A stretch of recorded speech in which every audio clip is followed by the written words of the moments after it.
Hi my dear friends and goodies. இன்றைக்கி நம்ம சேனலில் ரொம்ப ஈஸியான ஒரு பேப்பர் வால் ஹேங்கிங் எப்படி பண்ணுறதுன்னு பார்க்கலாம்.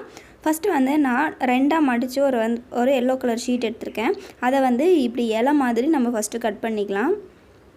எல்லா பேப்பருமே வந்து ஒரே சைஸாக இருக்க மாதிரி பார்த்து கட் பண்ணிக்கோங்க. இப்போது அதில் வந்து குட்டி குட்டியாக வந்து நம்ம கட் பண்ணிக்கலாம். இது வந்து கொஞ்சம் பார்க்குறதுக்கு டிஃப்ரெண்ட்டாக இருக்கும். ஓப்பன் பண்ணும்போது கொஞ்சம் நெருக்கமாக கட் பண்ணிக்கோங்க. அப்போ தான் பார்க்குறதுக்கு வந்து ரொம்ப அழகாக இருக்கும். நான் வந்து சிங்கிள் கலரில் தான் செய்கிறேன். உங்களுக்கு மல்டி கலரில் வேணுனாலும் நீங்கள் டிஃப்ரெண்ட் கலரை வச்சு ட்ரை பண்ணி பாருங்கள், அதுவும் நல்லாயிருக்கும்.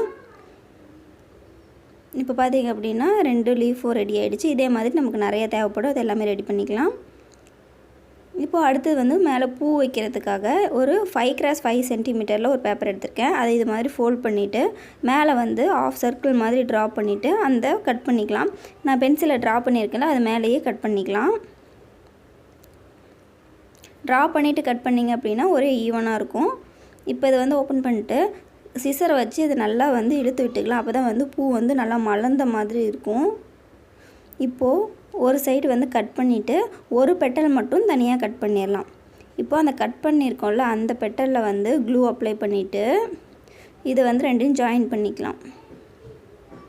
இப்போ வந்து பார்க்குறதுக்கு பூ வந்து ரொம்ப அழகாக இருக்கும். இதில் வந்து குட்டியாக ஒரு பீட் வச்சுக்கிறேன்.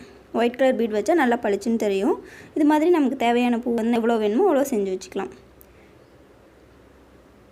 பூவுமே வந்து கலராக பண்ணால் நல்லாயிருக்கும். இப்போ அடுத்து பார்த்திங்க அப்படின்னா கார்ட்போர்டு வந்து நான் சர்க்கிள் ஷேப்பில் கட் பண்ணி வச்சுருக்கேன். அதில் வந்து க்ளூ அப்ளை பண்ணிவிட்டு இந்த இலை மாதிரி கட் பண்ணி வச்சுருக்கோம்ல, அதை வந்து கொஞ்சமாக வந்து ஒட்டிகிட்டே வரலாம். கரெக்டாக பார்த்திங்க அப்படின்னா ஒரு இலை முடிஞ்சோடனே அடுத்து இன்னொரு அது மாதிரி கரெக்டாக வந்து ரவுண்ட் ஷேப்பில் வச்சுட்டே வரணும். இது வந்து உங்களுக்கு பெரிய சைஸ் வேணும் அப்படின்னா கார்ட்போர்டு இன்னும் பெருசாக கட் பண்ணிக்கோங்க. இல்லை சின்னதாக வேணும்னா கார்ட்போர்டை இன்னும் கொஞ்சம் சின்னதாக கட் பண்ணிக்கோங்க. இது மாதிரி சர்க்கிள் ஃபுல்லாக ஒட்டிடலாம். அதுக்கு அடுத்து பார்த்திங்க அப்படின்னா இன்னொரு லேயர் வந்து அதே மாதிரி நம்ம அந்த லீஃப் தான் ஒட்ட போகிறோம். இப்போ அது கீழே க்ளூ அப்ளை பண்ணிட்டு ரெண்டுக்கும் சென்டராக வர மாதிரி வச்சு இந்த லீஃபை வந்து ஒட்டிகிட்டே வரணும். இப்போ பார்த்திங்கன்னா நான் 2 லேயர் தான் வந்து இது மாதிரி ஒட்டியிருக்கேன். நீங்கள் வந்து 3 லேயர் 4 லேயர் அப்படி கூட வச்சுக்கலாம். அது இன்னும் சூப்பராக இருக்கும்.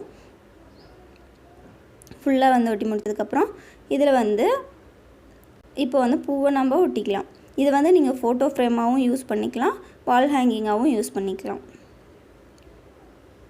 இதே மாதிரி வந்து ஃபுல்லாக வந்து இந்த பூ ரவுண்டாக ஒட்டிகிட்டே வந்துடணும். நல்லா நெருக்கமாக ஒட்டுங்க. அப்போ தான் வந்து கீழே இருக்க கார்ட்போர்ட் தெரியாமல் இருக்கும். அதே மாதிரி இப்போ பார்க்குறதுக்கும் வால் ஹேங்கிங் அழகாக இருக்கும். இப்போ பார்த்திங்கன்னா ஃபுல்லாக முடிஞ்சு